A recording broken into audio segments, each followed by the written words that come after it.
Assalamualaikum warahmatullahi wabarakatuh. Berjumpa kembali dengan saya Kang Restu. Apa kabar semuanya? Semoga kalian selalu sehat, baik, dan tentunya dimudahkan segala urusannya oleh Tuhan Yang Maha Esa. Amin. Seperti biasa, Kang Restu akan menceritakan sebuah kisah yang berjudul Pesugihan Keramat Darmo. Dan sebelum masuk ke ceritanya, bagi kalian yang belum subscribe, klik tombol subscribe-nya dan klik lonceng notifikasinya, serta like video ini agar kalian tidak ketinggalan cerita terbaru dari channel ini. Oke, langsung saja tanpa berlama-lama lagi. Ini dia ceritanya.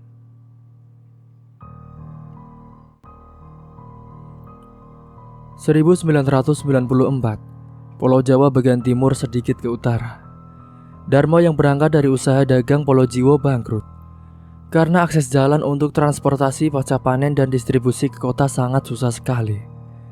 Akhirnya dia bertekad membuat usaha di bidang transportasi dari unit Colt Mitsubishi.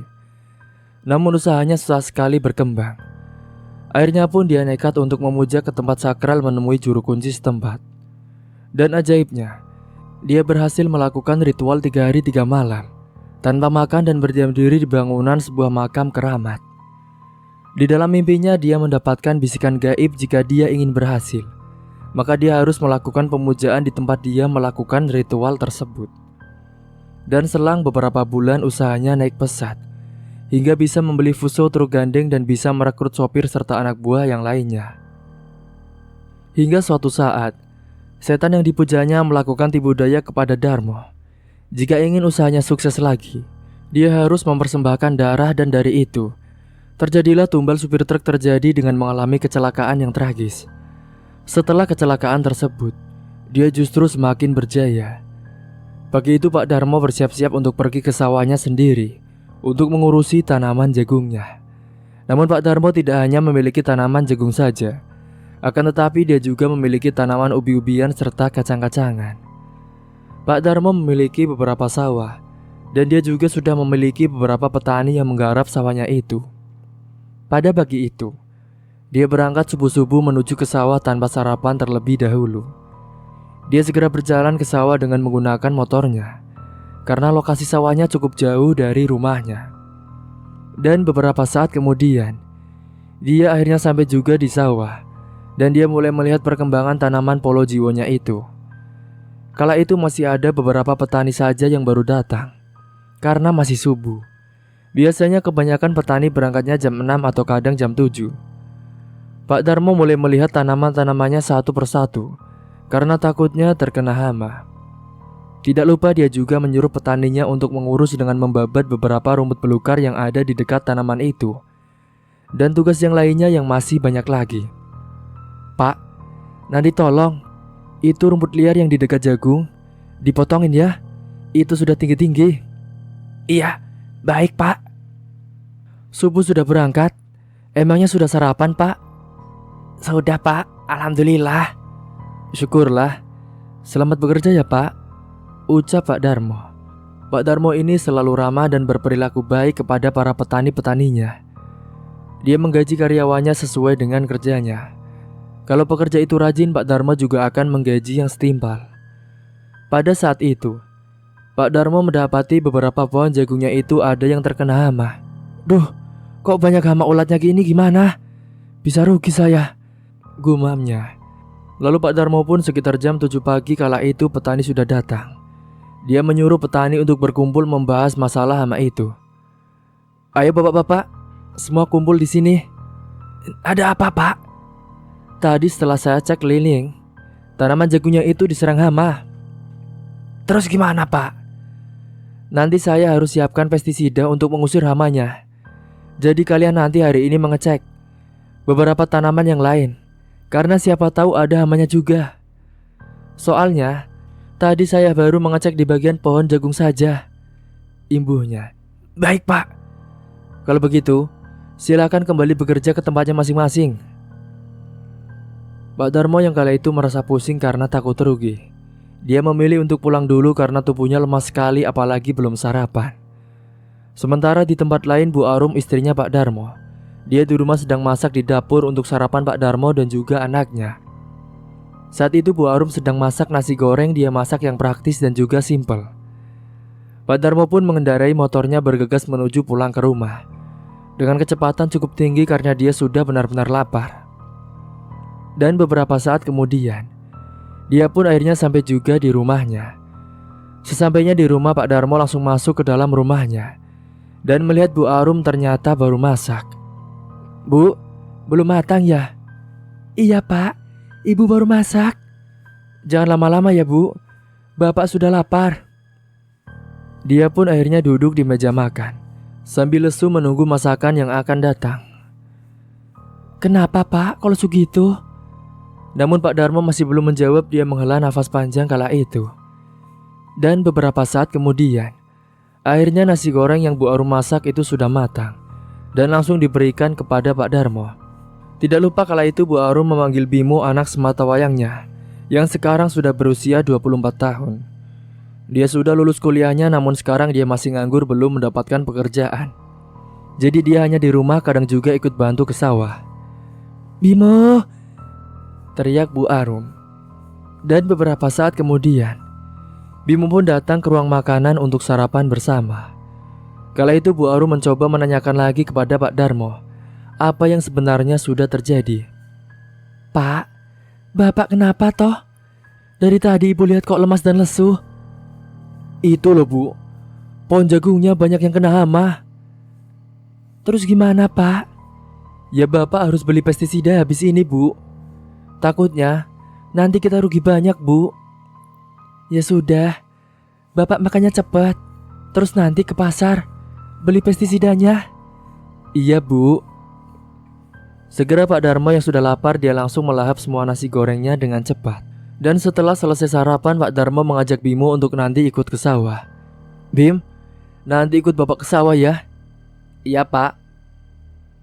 Saat itu Pak Darmo pun segera mandi karena dia akan pergi ke pasar membeli pestisida. Dan beberapa saat kemudian, dia yang sudah selesai mandi langsung mengajak Bimo ke pasar beli pestisidanya, karena biar sekalian ke sawah. Pak Darmo khawatir akan gagal panen, karena sebentar lagi tanaman-tanaman Polojiwonya itu akan segera dipanen bulan depan. Seusai pulang dari pasar, mereka langsung pergi ke sawah dan langsung ke sawah. Dan sesampainya di sawah, Pak Darmo langsung memberikan pestisidanya kepada para petani, supaya langsung disemprotkan pada tanaman yang terkena hama itu. Singkat cerita, 1 bulan kemudian ternyata tanaman Polojiwonya itu masih saja diserbu hama, dan membuat Pak Darmo khawatir sekali. Hingga tibalah saat itu untuk panen semua tanaman Polojiwonya. Saat setelah semua sudah dipanen, Pak Darmo menyuruh para petaninya untuk memilih hasil yang terkena hama dan yang masih bagus. Setelah sudah dipilih semuanya, akan tetapi hasil yang akan dikirim ke distributor kota ternyata malah sedikit sekali. Kala itu Pak Darmo sudah benar-benar pusing dan pasrah karena sudah dipastikan dia akan mengalami kerugian yang sangat besar. Apalagi dia harus menyewa truk untuk mengangkat tanamannya itu untuk dikirim ke kota. Hingga akhirnya Pak Darmo ini mengalami kebangkrutan. Dia benar-benar sudah tidak bisa lagi berbuat apa-apa untuk mempertahankan tanaman Polojiwonya itu. Di rumah Pak Darmo malam-malam dudukan di depan teras rumahnya sambil menikmati malam hari. Dan sesaat kemudian Bu Arum datang menghampiri Pak Darmo yang kelihatan sedang banyak pikiran. "Bapak kenapa sih? Kok kelihatannya banyak pikiran Pak?" "Tolong buatkan Bapak kopi dulu ya Bu." "Iya Pak, bentar, Ibu buatkan dulu kopinya." Segera saat itu Bu Arum langsung ke dapur untuk membuatkan kopi suaminya. Dan sesaat kemudian, Bu Arum pun datang dan langsung memberikan kopinya itu kepada Pak Darmo. "Ini Pak, silahkan diminum kopinya." "Makasih ya Bu." "Iya Pak." Langsung Pak Darmo meminum kopi yang sudah dibuatkan oleh istrinya. "Bapak itu pusing Bu, mikirin dagangan Polojiwo kita yang bangkrut karena tidak sesuai Bu." "Emangnya kemarin ada hama lagi Pak?" "Banyak Bu yang kena hamanya." "Astagfirullahaladzim. Yang sabar ya Pak. Bapak jangan menyerah, tetap semangat dan kuat." "Gimana Bapak gak nyerah Bu? Modalnya saja sudah habis, Bapak malah rugi. Kayaknya Bapak sudah tidak bisa mengelola lagi Bu." "Terus gimana Pak penghasilan kita nantinya?" Nah itu dia, Bu. Seketika Pak Darmo terdiam memikirkan harus bagaimana setelahnya. Sejenak setelah dipikirkan, Pak Darmo kepikiran untuk buka usaha yang lain saja, yaitu dengan usaha transportasi dari unit Colt Mitsubishi. Bu, Bapak jadi kepikiran. Kepikiran apa, Pak? Bapak kepikiran ada ide, Bu, buat buka usaha transportasi saja, Bu. Soalnya kan akses transportasi di desa ini sulit, Bu.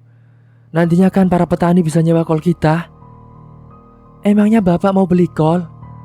Iya, tentunya harus begitu, Bu. Untung Bapak ada tabungan. Ibu setuju, Pak. Pokoknya Ibu selalu dukung Bapak. Makasih ya, Bu. Setelah pembicaraan itu, akhirnya Pak Darmo bisa lebih tenang dan tidak pusing. Ide itu muncul karena mendapatkan inspirasi dari secangkir kopi. Tak terasa malam pun mulai larut.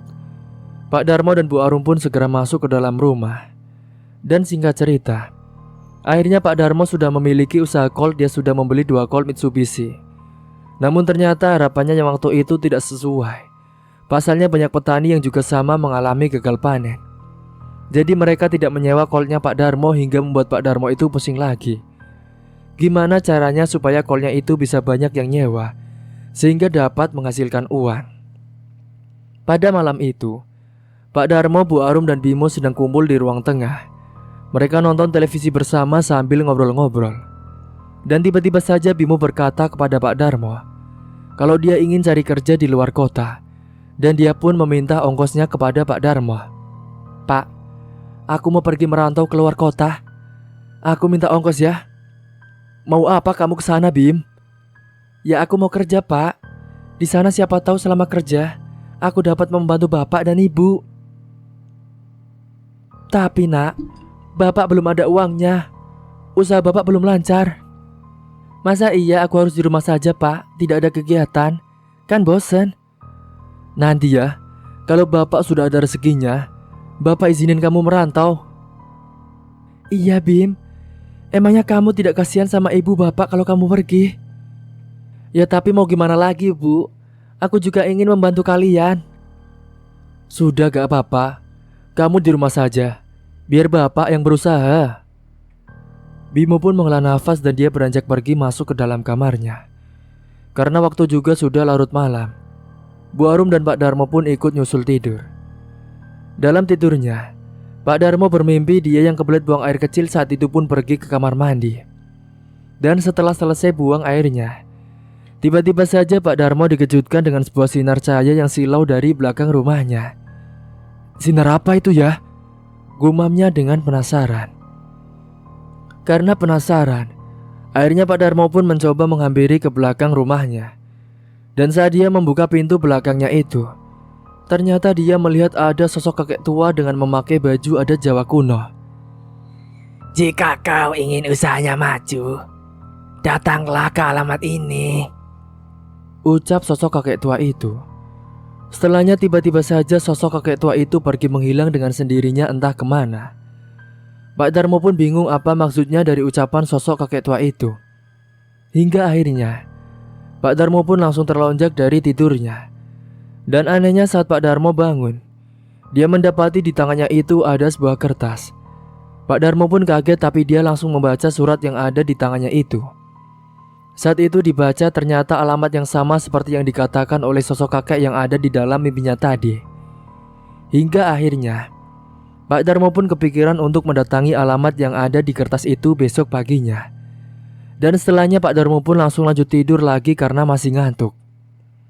Pada keesokan paginya, Pak Darmo yang baru saja bangun tidur, dia langsung sarapan terlebih dahulu karena dia akan pergi mendatangi tempat yang ada di alamat itu.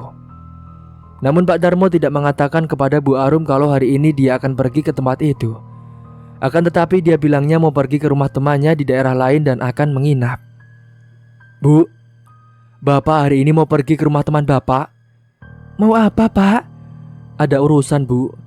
Bapak juga mau nyari info soal bisnis. Oh gitu ya, Pak. Emangnya berapa hari, Pak? Ya tidak tahu, Bu. Intinya bukan 1 hari saja. Kok dadakan banget sih, Pak? Iya, Bu. Soalnya teman Bapak baru ngabarinya semalam. Ya sudah, Tidak apa-apa, Pak. Yang penting Bapak hati-hati ya. Pak Darmo pun mengangguk menjawab ucapannya Bu Arum. Dan beberapa saat kemudian Pak Darmo pun akhirnya selesai juga sarapannya. Segera dia pun pamitan kepada Bu Arum. Dan segera Pak Darmo pergi dengan mengendarai Coltnya ke daerah itu. Perjalanan yang Pak Darmo tempuh menuju ke tempat yang ada di alamat itu cukup jauh dan berliku-liku.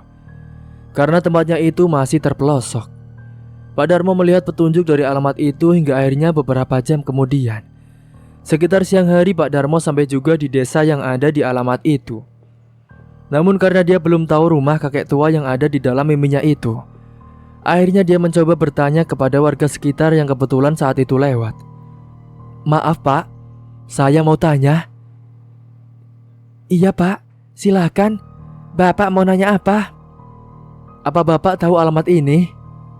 Tanya Pak Darmo sambil menunjukkan kertas alamat yang dibawanya itu. Oh itu Pak, ada di dalam alas. Nanti Bapaknya jalan kaki ke sana. Terus ada di rumah tengah alas Pak.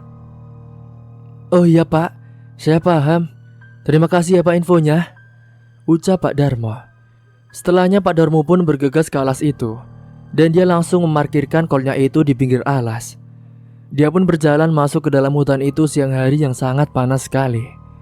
Pak Darmo juga berjalan menyusuri jalanan setapak di tengah alas. Terik panas sinar matahari sangat menyengat sekali. Akan tetapi tidak membuatnya menyerah. Hingga akhirnya beberapa saat kemudian Pak Darmo pun sampai juga di tengah alas. Dan dia melihat ada sebuah rumah yang berdiri sendiri di sana. Segera Pak Darmo pun menyambangi rumah itu tidak lupa untuk mengetuk pintu rumahnya. Permisi. Dan beberapa saat kemudian akhirnya orang yang di dalam rumah itu keluar.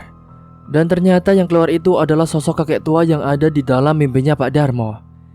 Sudah kuduga, kau pasti akan datang ke sini. Mari, silakan masuk. Akhirnya Pak Darmo pun masuk ke dalam rumahnya Mbah Suryo. Dan di dalam Mbah Suryo menjelaskan kepada Pak Darmo jika dirinya ingin sukses. Saya bisa membuat usahamu itu maju dan berkembang. Gimana caranya Mbah? Kamu bisa melakukan pesugihan. Pesugihan Mbah? Iya, pesugihan. Dengan memuja di tempat makam keramat. Gimana? Apakah kamu tertarik? Seketika Pak Darmo terdiam saat memikirkan apakah dia akan melakukan hal itu. Namun karena Pak Darmo yang sudah kalang kabut dengan usahanya yang bangkrut itu, akhirnya dia menyetujui dan akan melakukan pesugihan itu. Ya sudah Mbah, saya setuju. Tapi ada beberapa syarat yang harus kau lakukan terlebih dahulu. Apa syaratnya Mbah? Apa saya perlu mengeluarkan biaya? Tidak. Kau hanya perlu melakukan ritual nanti di tempat makam keramat selama 3 hari 3 malam di sana. Tapi sebelumnya kau harus melakukan ritualnya dengan saya. Iya Mbah, saya sanggup. Sekarang kau istirahat saja. Kita lakukan ritualnya nanti malam. Silakan dimakan dan diminum. Pasti kau lapar kan? Dan haus karena sudah perjalanan jauh. Iya Mbah, terima kasih ya. Makan yang banyak, karena nanti malam dan 3 hari ke depan kau tidak boleh makan dan juga minum. Pak Darmo pun mengangguk paham dan manut dengan Mbah Suryo. Nanti setelah selesai makan kau tidur. Istirahat di kamar tamu. Siapkan tenaganya untuk nanti malam. Dan beberapa saat kemudian, setelah Pak Darmo makan dan minum yang sudah dihidangkan oleh Mbah Suryo, dia pun langsung bergegas pergi ke kamar yang ada di rumah Mbah Suryo untuk istirahat. Karena lelah setelah perjalanan jauh. Dan singkatnya, malam hari pun tiba. Kala itu Pak Darmo langsung diajak oleh Mbah Suryo menuju ke dalam ruangan ritual yang ada di dalam rumahnya, yaitu untuk melakukan ritualnya. Setelah mereka masuk ke dalam ruangan ritual, Pak Darmo deg-degan karena takut dan juga merinding. Saat itu Mbah Suryo mulai membakar kemenyan yang sudah disiapkan. Dan sudah ada beberapa sesajen di atas meja ruangan ritual itu. Mulutnya berkomat-kamit membacakan mantra dengan asap kemenyan yang mulai mengepul di ruangan itu. Hembusan angin kencang pun masuk ke dalam ruangan ritual itu, membuat Pak Darmo semakin merinding. Sesaat kemudian, Pak Darmo melihat ada sebuah asap hitam yang masuk ke dalam ruangan itu dan berhenti tepat di sampingnya Mbah Suryo. Namun asap itu tidak menampakkan wujudnya. Akan tetapi Mbah Suryo mencoba berkomunikasi dengan sosok itu. Komunikasi itu dilakukan untuk membuka gerbang gaib nanti jika Pak Darmo mau melakukan ritual. Dan sesaat kemudian, Mbah Suryo mengajak Pak Darmo untuk melakukan mandi kembang 7 rupa terlebih dahulu di belakang rumahnya. Ayo, ikut saya. Kau harus mandi kembang 7 rupa dulu. Baik, Mbah. Akhirnya Pak Darmo pun berjalan mengekor di belakang tubuhnya Mbah Suryo. Ternyata Mbah Suryo sudah menyiapkan air kembang 7 rupa di belakang rumahnya. Saat itu pun langsung Pak Darmo melepas bajunya dan disiram dengan air kembang 7 rupa itu, sembari dibacakan mantranya. Hembusan angin kencang datang membuat Pak Darmo merinding bulu kuduknya dan juga berdiri semua. Dan beberapa saat kemudian, akhirnya Pak Darmo sudah selesai mandi kembangnya. Dan setelahnya dia akan diantarkan oleh Mbah Suryo menuju ke tempat makam keramat yang ada di tengah alas lebih pelosok lagi. Saat itu Mbah Suryo yang juga membawa beberapa sesajen serta kemenyan untuk melakukan ritual di makam keramat itu. Mereka berdua berjalan menyusuri alas ke belakang rumah Mbah Suryo. Suasananya sangat gelap sekali dan hanya diterangi dengan sinar rembulan malam itu. Terdengar suara hewan di tengah hutan saling bersahutan. Dan beberapa saat kemudian, akhirnya mereka pun sampai juga di makam keramat yang ada di tengah alas itu. Di sini kau harus melakukan ritualnya. Iya, Mbah. Silakan. Kau duduk bersila di sini. Dan ini baca mantranya nanti. Kalau ada gangguan jangan dihiraukan. Baik, Mbah. Setelahnya Mbah Suryo meletakkan beberapa sesajen dan juga kemenyan di depannya Pak Darmo. Dan tidak lupa kemenyan juga dibakar. Setelahnya Mbah Suryo pergi meninggalkan Pak Darmo sendirian di makam keramat itu. Kalau begitu, saya tinggal dulu. Kau lakukan ritual bertapa di sini selama 3 hari 3 malam ya. Jangan makan dan minum, apalagi tidur. Iya, baik, Mbah. Saya paham. Sudah Mbah Suryo pergi meninggalkan Pak Darmo, dia mulai membacakan mantranya yang sudah diberikan oleh Mbah Suryo tadi. Pak Darmo langsung terfokus membacakan mantranya. Awal-awal Pak Darmo tidak mendapatkan gangguan sama sekali. Dia pun tetap fokus membacakan mantranya. Dan beberapa saat kemudian, tiba-tiba saja hembusan angin kencang menghampiri membuat asap kemenyan itu terbang ke sana kemari. Dan sesaat kemudian, Pak Darmo dikejutkan dengan suara langkah kaki yang sangat besar dan berat sekali berada tepat di belakangnya Pak Darmo. Sontak Pak Darmo yang mendengar suara langkah kaki itu langsung merinding. Namun Pak Darmo tetap fokus merapalkan mantranya dan tidak melihat ke belakang sesuai dengan pesan yang diberikan oleh Mbah Suryo. Pak Darmo mencium bau busuk yang menyeruak sekali saat suara langkah kaki itu datang di belakangnya. Ternyata suara langkah kaki itu berasal dari suara sosok genderuwo. Dia dikejutkan dengan suara geraman kala itu dari sosok genderuwo yang serak dan juga berat. Akan tetapi setelahnya, sosok itu pun pergi menghilang dari belakangnya Pak Darmo. Hari kedua Pak Darmo yang sedang melakukan ritualnya tengah malam. Tiba-tiba saja Pak Darmo mendengar ada suara yang memanggil namanya beberapa kali. Darmo, Darmo. Seketika Pak Darmo pun merinding kala mendengar ada suara yang memanggilnya, karena yang jelas itu bukan suara manusia. Dan sesaat kemudian, Pak Darmo dikejutkan dengan sosok pocong yang sangat menyeramkan sekali. Wajahnya dipenuhi dengan darah dan juga nanah juga hancur. Sontak Pak Darmo pun langsung terkejut, akan tetapi dia mencoba melawan rasa takutnya itu. Dia tetap membacakan mantranya. Sosok itu kedua matanya melotot tajam sekali dan baunya juga sangat-sangat amis. Namun sosok pocong itu beberapa saat langsung menghilang dan meninggalkan asap putih. Begitu juga saat hari ketiga Pak Darmo melakukan ritualnya. Dia masih tetap diganggu oleh sosok yang sangat menyeramkan. Kala itu malam terakhir Pak Darmo melakukan ritualnya, tiba-tiba saja dia mendengar ada suara wanita yang tertawa mengikik. Ternyata suara itu berasal dari sosok kuntilanak dengan wajah yang hancur penuh darah. Dan kedua matanya mengeluarkan ulat yang sangat menjijikan sekali. Pak Darmo benar-benar merinding saat itu, bulu kuduknya berdiri semua. Dan sesaat setelah kuntilanak itu pergi dari hadapannya Pak Darmo, tiba-tiba saja hembusan angin kencang datang seperti angin puting beliung. Tiba-tiba saja Pak Darmo mendengar ada suara dari pohon besar yang ada di hadapannya makam keramat itu. Ritualmu sudah kuterima. Apa yang kau mau? Saya mau usaha saya berkembang dan lancar, dan saya bisa kaya raya. Baik, tapi aku minta bayarannya. Apa? Tumbal setiap tahunnya. Baik. Kalau begitu, sekarang kau pergi saja. Setelahnya sosok itu pun pergi entah kemana, sudah tidak terdengar lagi suaranya. Walaupun Pak Darmo juga tidak melihat wujud dari sosok itu. Akhirnya setelah ritual selesai, Pak Darmo dia pun segera pulang ke rumahnya Mbah Suryo. Tengah malam itu juga Pak Darmo pulang ke rumahnya Mbah Suryo berjalan melewati jalanan setapak yang banyak rumput semak-semaknya. Hawa dingin merasuk ke dalam tulang tubuhnya. Tengah malam karena hembusan angin yang kencang malam itu. Dan beberapa saat kemudian, akhirnya Pak Darmo pun sampai juga di rumahnya Mbah Suryo. Dan kala itu wajahnya dia terlihat pucat sekali dan lesu, karena sudah 3 hari 3 malam tidak makan tidak minum sama sekali. Dan sesampainya di rumah Mbah Suryo yang sudah tahu kalau Pak Darmo akan pulang, dia pun sudah menyiapkan beberapa makanan dan juga minuman.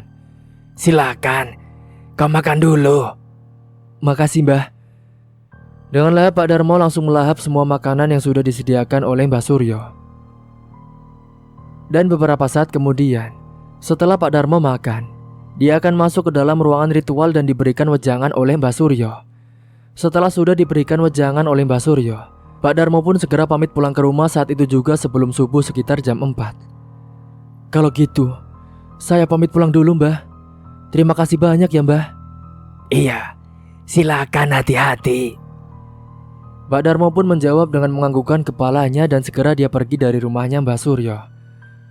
Saat itu Pak Darmo jalan kaki melewati jalanan setapak di tengah alas itu yang sangat gelap. Apalagi jam segitu masih dingin-dinginnya.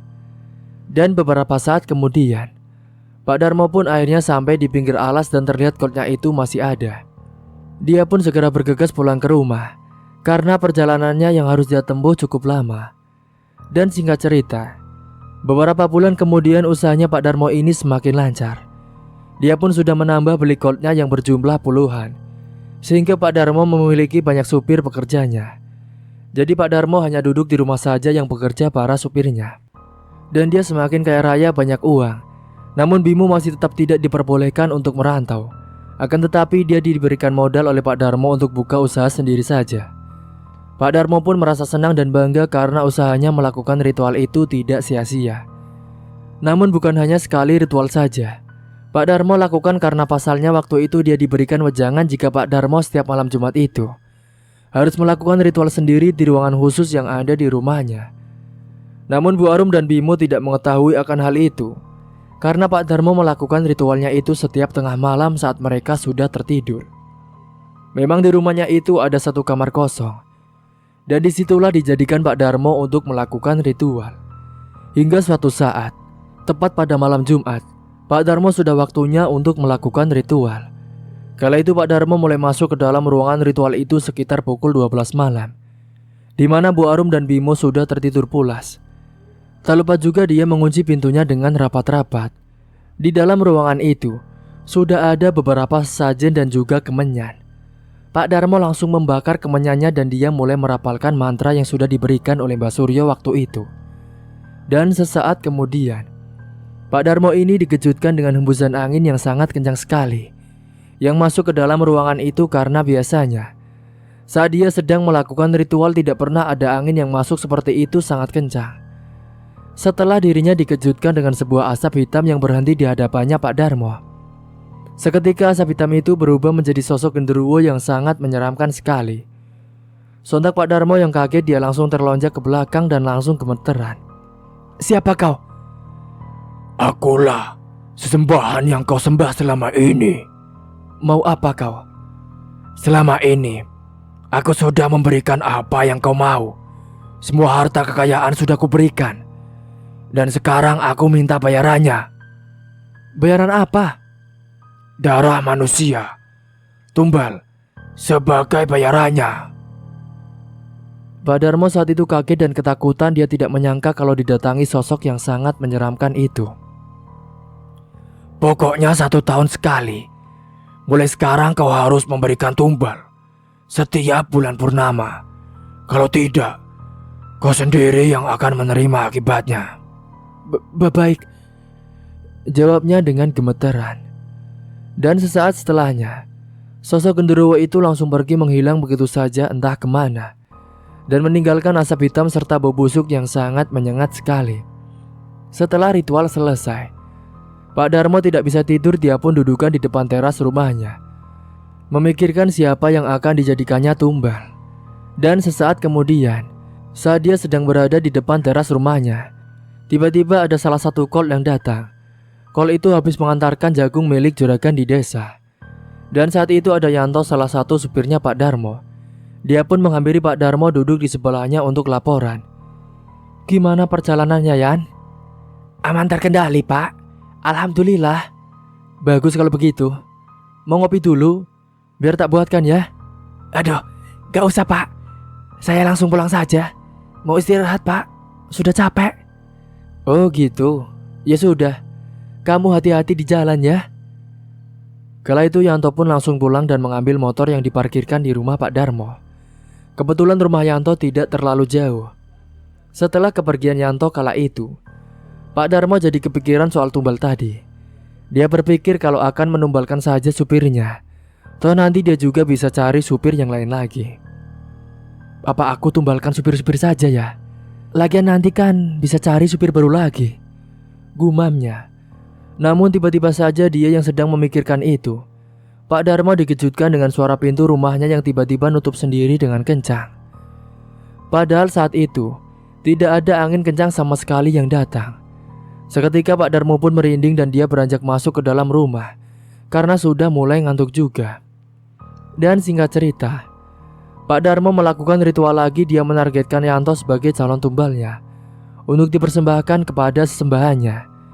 Saat Pak Darmo sedang melakukan ritualnya di dalam ruangan ritual itu, Bu Arum tiba-tiba saja terbangun karena dia ingin buang air kecil. Akan tetapi saat Bu Arum bangun, dia tidak mendapati Pak Darmo di sampingnya. Saat Bu Arum berjalan menuju ke kamar mandi, dia melewati depan ruangan ritualnya Pak Darmo. Kala itu dia pun mencium bau kemenyan. Kok bau kemenyan ya? Apa perasaanku saja? Gumamnya Bu Arum. Tapi karena Bu Arum yang sudah sangat kebelet sekali, dia pun tidak terlalu menghiraukan itu. Bu Arum lanjut pergi ke kamar mandi. Setelah buang air kecil dan keluar dari kamar mandi, tiba-tiba saja Bu Arum dikejutkan dengan suara yang mengetuk pintu rumahnya. Segera Bu Arum pun membuka pintunya. Akan tetapi setelah pintu rumahnya itu dibuka, ternyata tidak ada siapapun di sana. Bu Arum pun merinding dan dia kembali lagi ke kamarnya dan lanjut tidur. Sementara di sisi lain, Yanto yang malam itu tidak bisa tidur. Dia memilih untuk nonton televisi sepak bola. Saat dia sedang nonton TV sendirian tengah malam sekitar pukul jam 2 pagi, dia tiba-tiba saja merasa pusing sekali kepalanya. Namun dia tetap memaksa menonton televisi karena pikirnya hanya pusing biasa saja. Dan tiba-tiba saja hembusan angin kencang masuk ke dalam rumahnya itu dan membuatnya merinding kedinginan. Dan sesaat kemudian Yanto melihat ada bayangan hitam yang melintas masuk. Sesaat kemudian bayangan hitam itu berhenti di pojok ruangan TV-nya itu. Dan beberapa saat, bayangan hitam itu berubah wujudnya menjadi sosok genderuwo yang sangat menyeramkan sekali. Wajahnya sangar, kedua matanya merah menyala, giginya taring panjang dan tajam, serta bulunya yang lebat dan hitam. Baunya juga busuk sekali seperti bangkai tikus. Hingga akhirnya Yanto yang kala itu merasakan pusing sekali. Dia pun ambruk pingsan setelah melihat sosok yang sangat menyeramkan sekali itu. Dia pingsan dan dalam keadaan TV-nya yang masih menyala sampai pagi hari. Pada keesokan paginya, saat sedang sarapan bersama, Bu Arum mencoba menanyakan Pak Darmo yang semalam sudah tidak ada lagi di sampingnya. Pak, semalam Bapak kemana? Ibu bangun kok Bapak sudah tidak ada. Oh itu, Bapak dari rumahnya Yanto, Bu, jawab Pak Darmo dengan berbohong. Emangnya mau apa, Pak? Ada urusan, Bu, sebentar. Terus Bapak pulang jam berapa? Ya sekitar jam 2, Bu. Oh, Ibu sudah tidur lagi, Pak. Setelahnya mereka pun lanjut sarapan. Pagi itu Yanto sudah datang ke rumah mengambil kolnya. Dia akan mengantarkan barang keluar kota. Namun pagi itu Yanto terlihat lesu, wajahnya tidak seperti biasanya. Namun Pak Darmo juga tidak memperdulikan itu. Akhirnya setelah pamitan pergi membawa kolnya, Yanto pun segera mengantarkan barangnya keluar kota. Di perjalanan Yanto masih merasakan sangat pusing sekali. Mungkin karena efek dari sosok genderuwo yang sangat menyeramkan sekali itu. Hingga sampai pada akhirnya tepat malam harinya, Yanto yang masih dalam perjalanan pulang. Di tengah jalan saat itu tiba-tiba saja Yanto dikejutkan dengan sekelebat bayangan putih yang melintas begitu saja di hadapannya. Dan entah kenapa sesaat setelahnya, kol yang dikendarainya itu susah sekali digasnya. Dan beberapa saat kemudian, Yanto dikejutkan dengan sosok pocong yang tiba-tiba saja sudah berada di depan jalan yang akan dilewatinya. Sontak Yanto terkejut, dan akhirnya dia membanting setirnya ke kiri dan saat itu kolnya itu menabrak sebuah pohon besar yang ada di pinggir jalan. Para warga yang melihat kejadian itu langsung menghampiri untuk membantu Yanto yang mengalami kecelakaan itu. Segera Yanto dibawa ke rumah sakit untuk ditangani sebelum terlambat. Setelah sampai di rumah sakit akan diperiksakan oleh dokter. Namun setelah dicek oleh dokternya, ternyata Yanto sudah meninggal dunia. Nyawanya sudah tidak tertolong lagi. Dan segera pihak rumah sakit menghubungi keluarganya Yanto. Kebetulan Yanto ini belum menikah jadi langsung mengabari ibunya. Saat itu ibunya Yanto yang dikabari langsung sok kaget tidak menyangka. Dia pun langsung nangis kejer. Begitu juga dengan bapaknya yang ikutan panik dan juga sedih.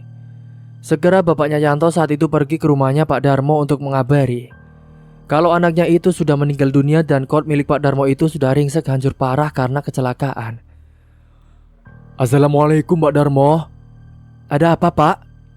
Pak, saya datang ke sini mau ngabari kalau Yanto mengalami kecelakaan dan dia sudah meninggal dunia Pak di rumah sakit kota. Terus jenazahnya sudah diantar pulang belum Pak? Belum Pak, ini saya mau nyusul ke sana. Ya sudah, nanti biar diantar sama supir saya yang lain saja ya Pak. Pak Dedi. Iya Pak, terima kasih ya.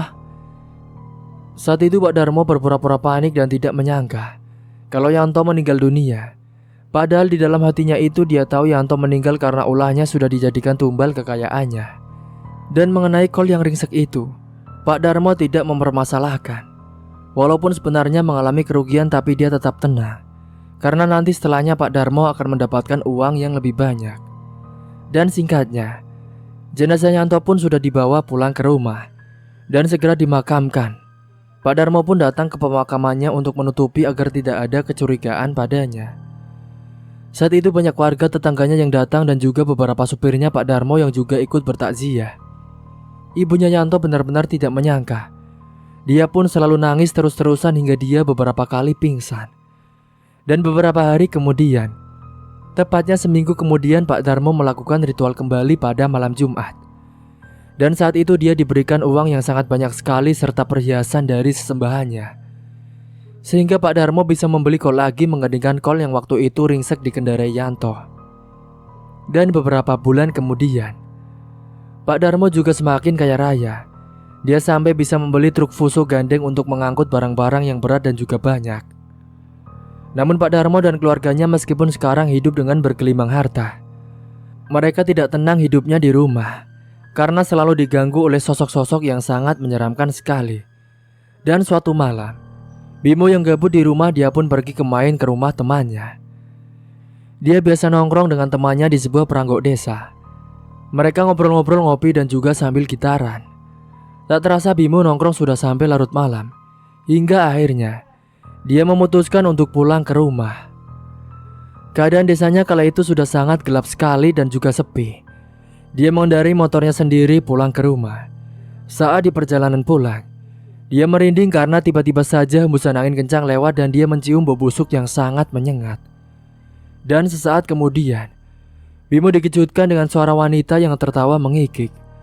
Dan betapa terkejutnya dia melihat ternyata ada sosok kuntilanak yang terbang mengikutinya.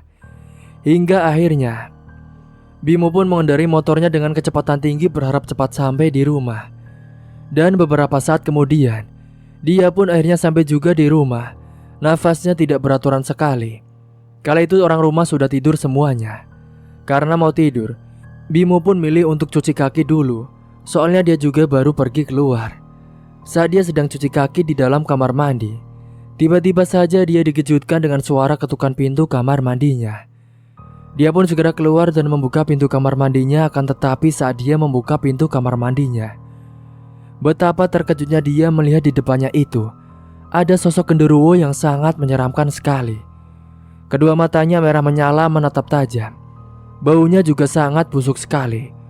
Tubuh Bimo pun saat itu langsung terbujur kaku, tidak bisa digerakkan sama sekali. Hingga akhirnya dia pun ambruk pingsan. Pada pagi harinya, Bu Arum yang sudah bangun duluan mau cuci muka ke kamar mandi. Dia pun dikejutkan dengan Bimo yang sudah terkapar di depan pintu kamar mandi. "Bimo, Pak, Bapak!" teriak Bu Arum. Pak Darmo yang mendengar teriakan istrinya pun langsung bangun dan menghampiri. "Ada apa, Bu?"